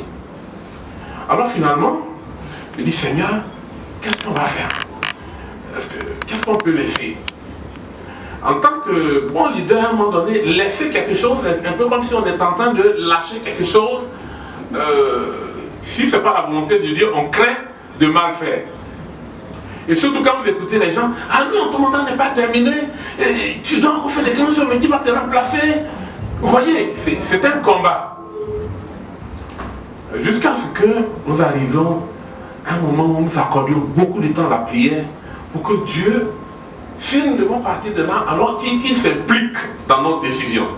C'est-à-dire qu'il nous autorise, et là, nous sentirons plus fort. Et mon épouse et moi, les enfants, nous avons commencé à prier pendant des années. Heureusement, chaque fois que nous étions sur le point de passer le témoin, des événements intervenaient et qui chamboulaient toutes choses. C'était donc une peine de recommencer à préparer les hommes. Nous avons appris au Full Gospel que si vous êtes leader, que vous ne pouvez pas multiplier votre genre, c'est le plus grand échec. Donc nous ne pouvons pas partir comme à la sauvette et puis abandonner la communauté entre les mains et laisser quelqu'un venir souffrir les souffrances que nous avons endurées. C'était un vrai problème pour nous, un fardeau. Au cours de nos prières, vous voyez, là où on attend le Seigneur, au moment où tu penses qu'il va te répondre pour dire voici Pierre-Paul, c'est là qu'il te donne plutôt ce que tu dois faire encore. Donc ça a été difficile. Jusqu'à ce que, finalement, au cours d'un séjour à l'étranger, je priais, Dieu vient me mettre un grand tableau et qui me montre un homme. cet homme, la première fois que je suis devenu président national, il était là déjà en tant que membre du Front Gospel. Il était président du chapitre. Et la première action que j'ai eue de façon sociale, c'était lui. Il venait de perdre son père. Et quand j'ai appris la nouvelle, j'ai décidé d'aller au final de son père. Son village est très reculé. Il a été surpris de me voir. Depuis ce temps, notre amitié, elle a fait très belle. Mais pas au point de faire du favoritisme. C'est un homme d'esprit que j'apprécie. Il est passé délégué régional. Délégué régional, vous gérez 4 chapitres, au moins 5. Après, il est passé directeur national. Vous dirigez une zone qui est un peu plus grande. Mais à un moment où nous avons besoin d'hommes dans cette communauté, Dieu nous a mis à cœur de le nommer comme membre du bureau national. Mais voyez-vous, quelqu'un qui est à 500 km d'Abidjan, comment vous le nommez au cœur de la capitale où tout se développe? Parce que c'est une innovation, c'est la première fois qu'on va devoir voir quelque chose comme ça. C'est pour ça qu'en tant que président, vous êtes courageux en tant que leader. Vous prendrez des décisions. Dieu peut vous orienter, mais les hommes ne pourront jamais vous comprendre. J'ai entendu, mais le type il a fait 600 km d'Abidjan, il va faire quoi? Mais au fond de notre cœur, sans savoir tout ce que Dieu voulait faire, mais l'expérience était là, il fallait la faire. On a regardé, premièrement en tant que membre du bureau national, il était chargé de la prière. Il a tenu. Et plus loin, Dieu nous a mis à cœur. À un moment où on a encore besoin de quelqu'un à un certain niveau. Je fais des consultations et je prie avec mon épouse et les conseillers. Cependant, il n'y a pas qu'il n'y ait pas de hommes autour. Mais si vous dépendez de Dieu, vous ne prenez pas le risque de faire quelque chose que vous pensez bien. Ça ne suffit pas à le leadership chrétien. Notre capacité intellectuelle nous montre toutes ses limites à ce niveau. Voilà pourquoi c'est plus difficile pour nous de prendre des décisions rapidement.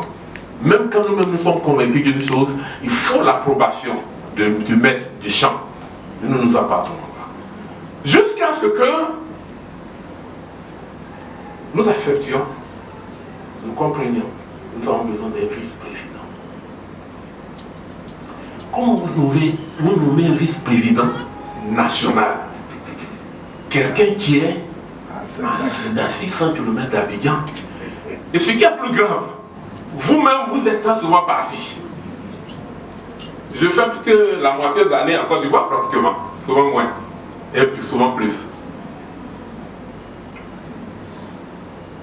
J'ai des amis, des gens qui connaissent, maîtrisent bien la communauté. Mais un vice-président, et Dieu nous a mis cette paix dans ce cœur que nous avons. Alors, lors des consultations, il accepte d'être vice-président national. Alors j'entends de partout, président, ça va être compliqué, il est vraiment aussi 100 km. Hein. Je dis, si c'est Dieu qui a choisi, Dieu va donner le moyen d'être là. Je crois que sur l'ensemble de nos réunions, il a été plus présent que des gens qui habitent à côté. Mais c'est ce que pour parler de présence physique, le reste je ne vous fais pas dire. Les actes qu'il pose, la maturité spirituelle, le zèle, tout l'engagement, le poids qu'il incarne au sein du bureau national. Et je bénis Dieu à un moment donné d'avoir un tel collaborateur. Être absent pendant 1 mois, 2 mois, et venir retrouver la communauté sans faire des réunions de crise, des réunions spéciales. C'est-à-dire quand j'arrive des voyages, la vie continue comme si de rien n'était, tellement les choses sont limpides. Je dis, ah Seigneur, c'est formidable. Ce qui est intéressant, c'est qu'il règle les choses avec son autorité spirituelle, mais il les règle beaucoup plus en douceur dans la prière. Quelqu'un m'a dit, mais lui, il va parler comment? Pas lui, c'est prière seulement. Je dis, mais c'est ça qui fait qu'il va être plus grand que moi. Parce que moi, il arrive souvent que je parle plus que prier. Or, lui, plus que moi. Quand même ça chauffe, je l'appelle, je dis, ah, yo, il faut t'occuper de l'affaire. Il dit, oui, président. Et je dors, je sais qu'il travaille. Ça repose vers lui.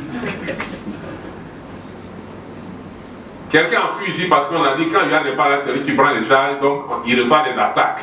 Il a fui, il se reconnaît, il est là. Mais lui, il n'a pas fui. Il dit, président, où tu vas, on va y aller, parce qu'on sait que Dieu est avec toi. Je dis, voilà, David là commence à voir déjà. Et donc finalement, il apporte sous sa vice-présidente une certaine stabilité au sein du bureau national, que tout le monde reconnaît. Quel président national qui ne souhaiterait pas avoir tel homme?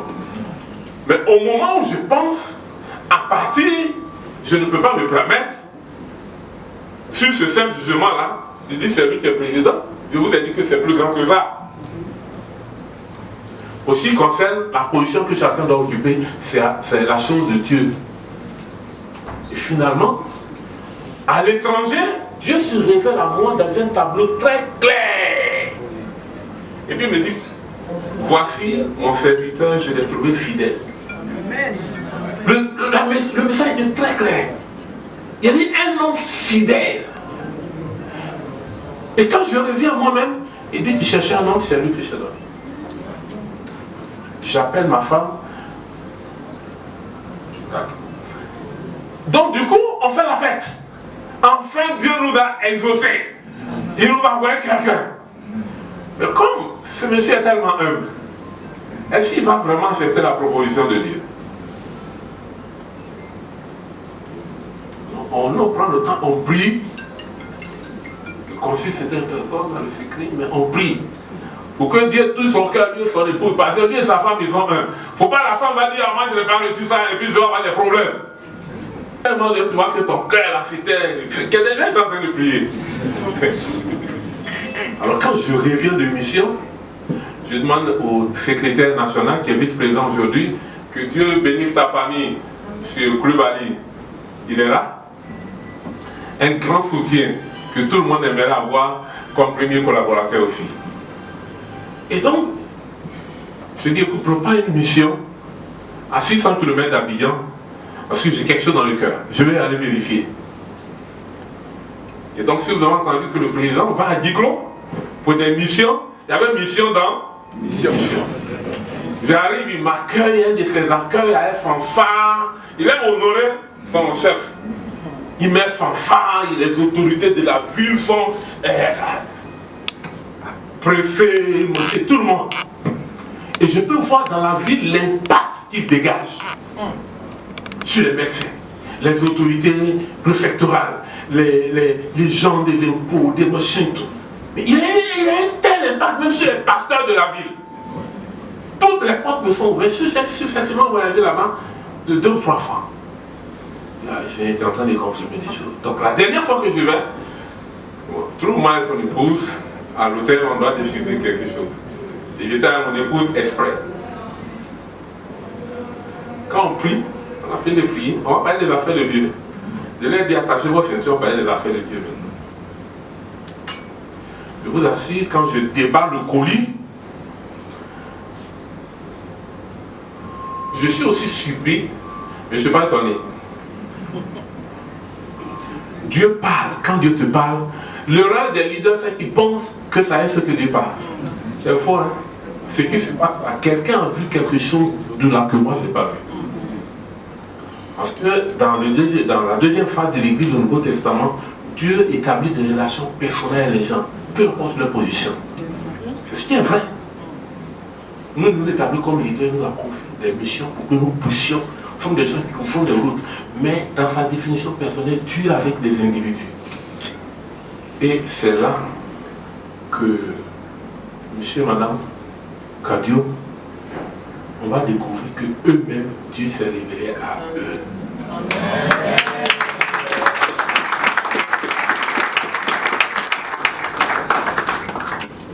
Ah bon? Voilà Dieu. Donc ça devient notre mission. Mais maintenant, nous avons une communauté, nous avons des règles, nous avons des textes. Si Dieu a parlé, il va les confirmer. C'est là aussi que se trouve cette autre dimension de l'habileté au faux gospel. Quand on transcrit ces choses, on ne vient pas parce qu'on est président imposer les choses. Il faut faire en sorte que si Dieu vous a communiqué, il y a vous soyez en phase. Dieu nous a aidés. En y travaillant, on a ouvert des listes pour la candidature, parce que chaque 3 ans, on doit élire un président national. Et pendant 1 mois, on a attendu des potentiels candidats. Tu apprends qu'il n'y a personne. Et j'ai dit non.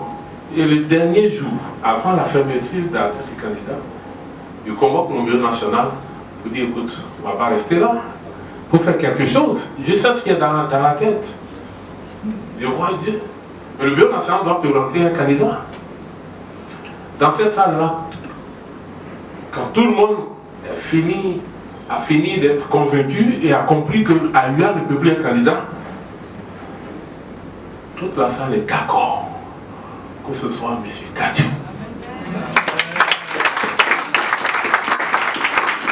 Donc jusque-là, Dieu nous a parlé, mais nous-mêmes, on n'a rien fait. Je n'ai pas interdit un seul membre de mon bureau de déposer sa candidature. Je lui ai seulement dit que je ne peux pas être candidat. Donc quand personne n'est réagi, les derniers jours, même dans toute la communauté, personne n'est réagi. On se réunit et à l'unanimité, cet homme forme du milieu de nous comme le candidat des bureaux. Voilà comment nous allons à l'Assemblée générale. Vous comprenez, à l'Assemblée générale, c'était une fête. C'était simplement une fête. C'était une célébration extraordinaire. Pour ceux qui ne savent pas, voici comment M. et Mme Kadiou sont appelés par le Seigneur pour continuer le travail qu'ils ont fait. C'est un homme fidèle avec son épouse, dévoué, que nous venons vous présenter ce matin. Pas parce que nous l'avons désigné, mais parce que Dieu lui-même l'a fait. Et comme nous reconnaissons cela, nous venons rendre témoignage de cela publiquement pour dire merci à Dieu pour le choix qu'il a fait et nous y associer. Donc pour ceux qui ne le sauraient pas, sachez-le, ce n'est pas quelqu'un qui a eu beaucoup plus de monde au suffrage lors des élections, mais c'est un choix de Dieu avant tout, qui a été confirmé par les hommes. Donc le témoignage était nécessaire. Quelqu'un dirait, comme c'est son vice-président, que comme dans le monde, on l'a positionné. Je n'ai pas la capacité de positionner quelqu'un. Puisque moi-même, je ne peux pas me positionner. C'est Dieu qui positionne les gens pour ce qui concerne les tâches spirituelles. Il a été mon juge, je le reconnais. Mais ce qui concerne la nouvelle position, Dieu l'a d'abord adopté avant que je m'engage à la suite. Que ce soit clair. Et chez nous, on dit quand vous êtes amis à quelqu'un, vous êtes dans la rue, vous dansez ensemble, vous buvez ensemble, vous mangez ensemble, le jour où le village décide qu'il soit roi, on vous appelle vous tous qui faisiez ça, faites ça avec lui, on vous appelle. Et puis on vous dit, vous le reconnaissez, c'est votre ami, vous buvez ensemble, vous dansez ensemble, mais à partir d'aujourd'hui, il est roi. Si quelqu'un se comporte comme l'ami d'hier, il va prendre les pénalités. Ce que vous devez, c'est de l'honorer. Ah oui, un chef, on l'honore. C'est pour ça que j'en profite, on a des autorités politiques. Moi, si quelqu'un comme si moi, pour aller insulter des autorités politiques ou bien des autorités spirituelles et qui pense qu'il est libre, il ne peut pas compter sur moi. Parce que c'est une valeur sûre que nous avons en tant que leader chrétien. Le respect de l'autorité. J'entends des gens écrire sur Facebook ou leur pasteur et ceci. Mais si tu peux exposer ton pasteur sur les réseaux sociaux, qu'est-ce qui te reste? Toi-même, il te reste quoi? De tes valeurs morales. Ta valeur qui fait de toi un chrétien, il te reste quoi dedans? En réalité, quand vous exposez les pasteurs sur les réseaux sociaux, c'est vous-même que vous exposez, ce n'est pas le pasteur. De même, nous qui représentons nos pays à l'international, nous savons l'impact que cela peut avoir quand quelqu'un se met sur Facebook pour dire un certain nombre de choses. certaines autorités politiques. On peut le dire autrement, il faut beaucoup d'habileté. Il faut beaucoup d'habileté. Et donc, cet homme-là, il faut qu'on le nomme dorénavant. Parce que c'est ce que Dieu veut. Nous devons lui donner envie de diriger. Lors de nos derniers séminaires qu'on appelle École de la Vision, on a dit que nous sommes des brebis, mais des brebis qui doivent se rendre gouvernables. Car pour ce qui concerne notre décision, c'est un choix que Dieu nous a laissé. Dieu peut te révéler toutes choses. Mais la décision, il t'a laissé ça. C'est ça la volonté. C'est le libre arbitre.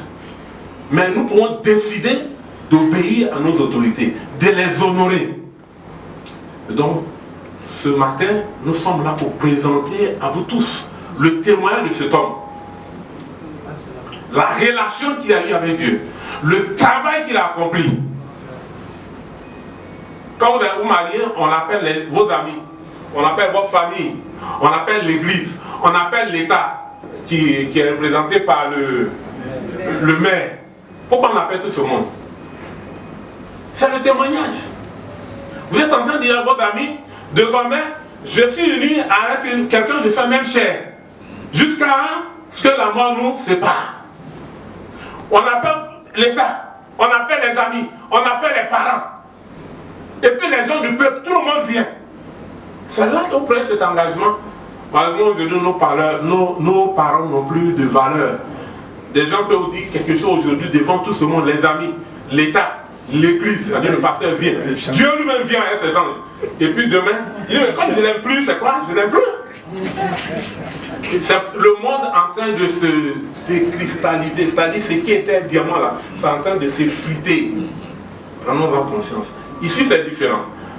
Nous allons vous présenter donc, et avant de vous présenter cet homme, je vais demander à tous les hommes de Dieu qui sont dans la salle de venir aujourd'hui. Je suis béni. Il y a une grâce plus abondante. Hein? Tu es béni. Amen. Donc je vais demander au président Marius, je vais demander au président c'est ça, Boisbré, de venir. Je vais demander IPCI.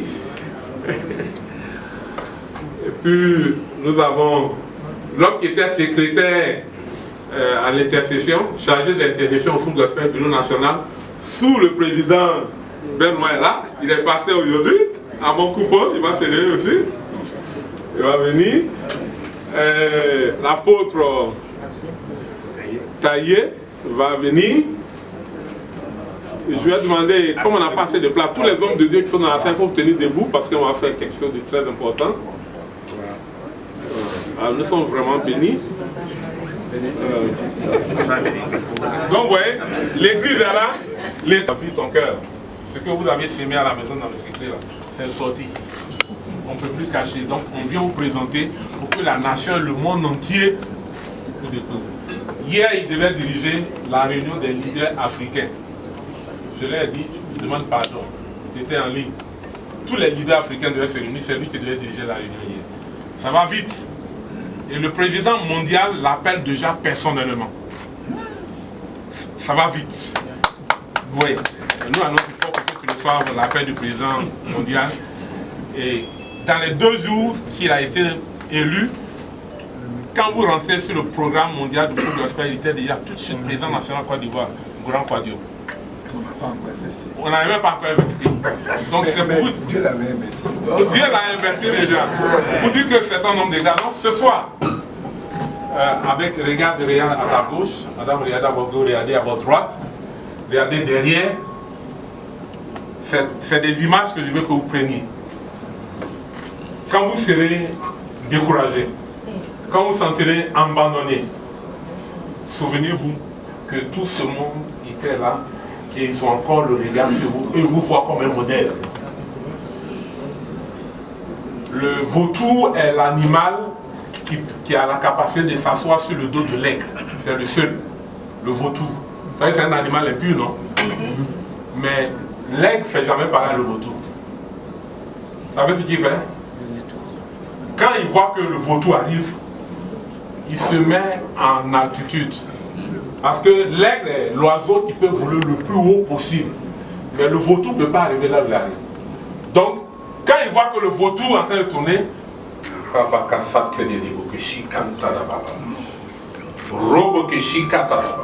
par cette action prophétique, nous sommes en train d'ouvrir en plus des portes internationales.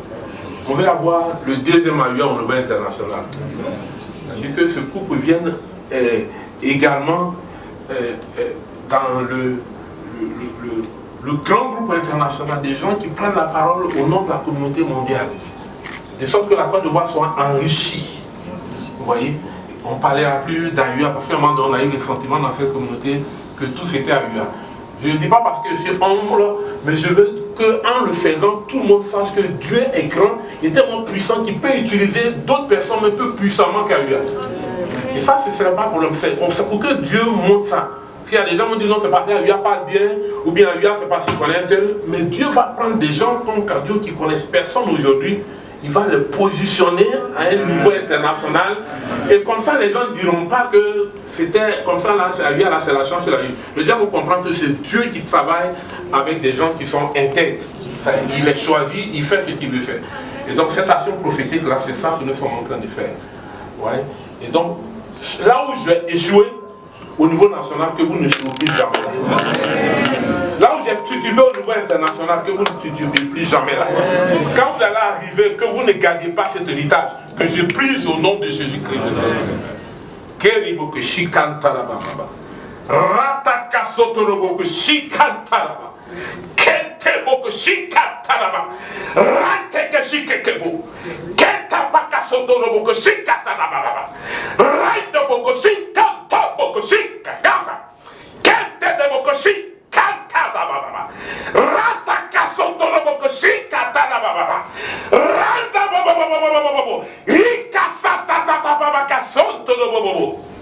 Quand tu as appelé Démos, tu dis je t'enverrai de par la terre préparer des hommes et des femmes. Le Seigneur nous a ralliés à la vision de Démos.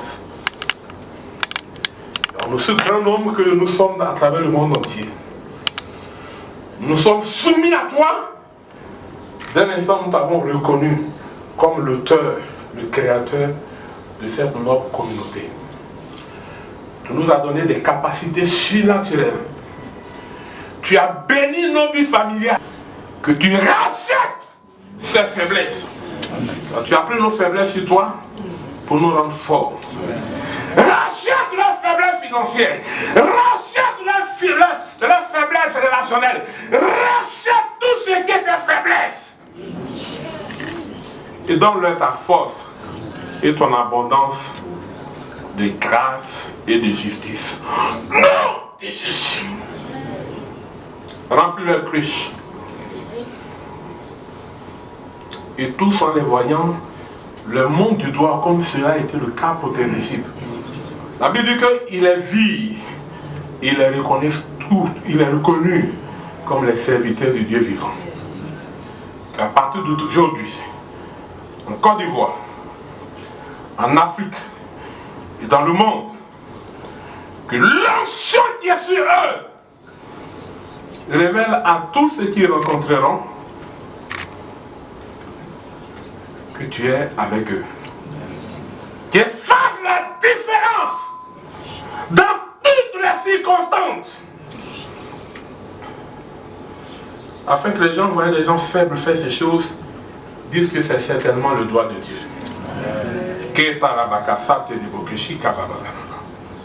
Inspire à tous ceux que tu mettras dans leurs circonstances, dans leurs courses, de les honorer, de leur faire grâce et miséricorde, de leur accorder la faveur que tu fais reposer sur eux. Non, dit Jésus. Que l'on soit inspiré de leur faire du bien et de leur faire du droit.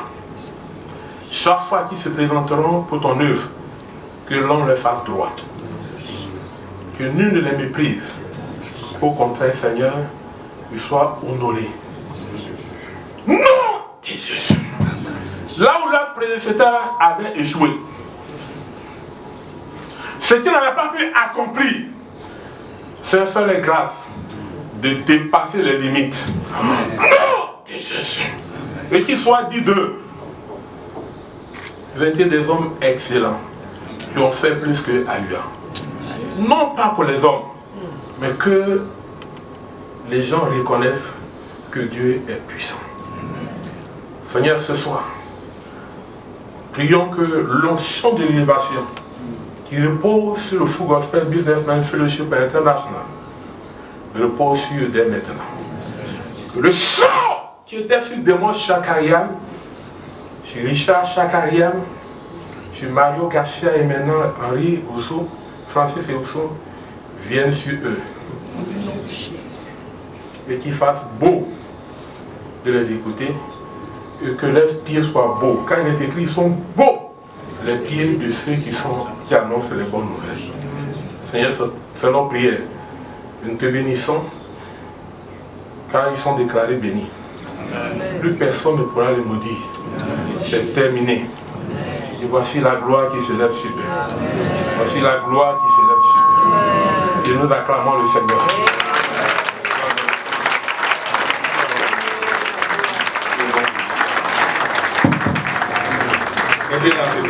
Donc voilà, au nom du président Henri Francis Ousso, président international de la communauté des hommes d'affaires du plein évangile, donc au nom du conseil d'administration mondial, M. Cadio, frère et compagnon, j'ai l'honneur, en vertu, tout ce qui me confie en tant que directeur international. C'est comme ça qu'on porte, hein? Ceux qui connaissent, il faut venir nous aider. C'est la même gauche, hein? Mais c'est toi qui as fait le protocole, viens m'aider. Moi, tu fais en mission. Non, non. C'est toi, c'est derrière. C'est derrière. C'est de l'autre côté. Comme ça. Chacun son travail. C'est bon, c'est comme ça? Vous parlez de critiquer après vous dire. Merci d'accompagner ce tact fort des nations. Voilà. Vous faites là-bas la photo. Très chers membres du Full Gospel Côte d'Ivoire, mesdames et messieurs, en parcourant le livre, je me suis arrêté au chapitre 19 du livre des Proverbes, en son verset 21e, et y ai lu la parole suivante. Je cite: il y a dans le cœur de l'homme beaucoup de projets, mais c'est le destin de l'Éternel qui s'accomplit. Fin de citation. Cette vérité biblique m'a fait comprendre que, quels que soient les projets ou les ambitions,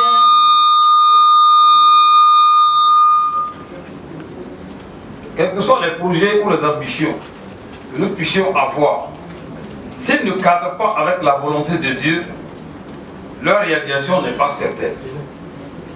En vue donc de réussir le mandat qui vient de nous être confié, nous serons plus sages de travailler conformément à la volonté de Dieu.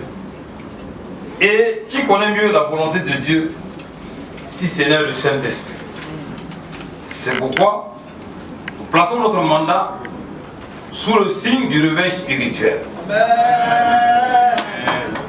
Notre ambition au cours de ce mandat est de faire de nos chapitres des centres d'opération du Saint-Esprit pour être en accord avec l'un des buts de notre communauté, qui est de témoigner de la présence et de la puissance de Dieu dans ce monde actuel. C'est pourquoi, pendant le mandat, premièrement, nous multiplierons les séminaires de formation visant à équiper nos membres pour le service, sans oublier l'organisation fréquente de temps de réveil spirituel. Deuxièmement, nous nous attellerons à l'ouverture de nouveaux chapitres en mettant en œuvre les acquis de l'école de la vision de l'année 2022. Troisièmement, nous allons travailler à faire une forte mobilisation de la section Côte d'Ivoire de notre organisation en vue d'une participation massive à la Convention mondiale 2023 qui se tient tout près de nous à Accra au Ghana en juin 2023. En cinquième position, Nous allons aussi renouer avec l'organisation des conventions nationales dès l'année 2024. Nous nous apprendrons sixièmement à préparer le quarantenaire de notre organisation, dont nous voulons faire un cadre de communion fraternelle entre tous les membres au plan national, mais aussi au plan sous-régional, voire international. Plutôt, c'est la sixième position. Sixièmement, nous travaillerons à la mobilisation de ressources financières dans un triple objectif. Premièrement, de financer l'expansion de la vision au plan national. Deuxièmement, d'accroître le patrimoine. Et enfin, d'intensifier les actions sociales en faveur des veuves et orphelins, des prisonniers, des démunis, des malades dans les hôpitaux.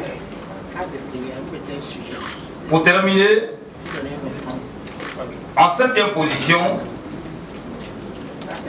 nous allons répondre à une question. Alors, comment pouvons-nous accomplir ces choses que je viens d'énumérer dans une nation troublée? Nous sommes des chrétiens et nous sommes attachés à la paix. Parce que le Dieu que nous prions est un Dieu de paix. Nous sommes aussi des hommes d'affaires.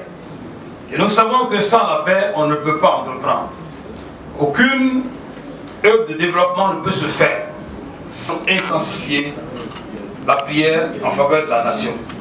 Mesdames et messieurs, honorables invités, voici les 7 axes suivant lesquels nous allons ouvrir notre travail durant ce mandat de 3 ans que Dieu et vous avez bien voulu nous confier. Je vous remercie.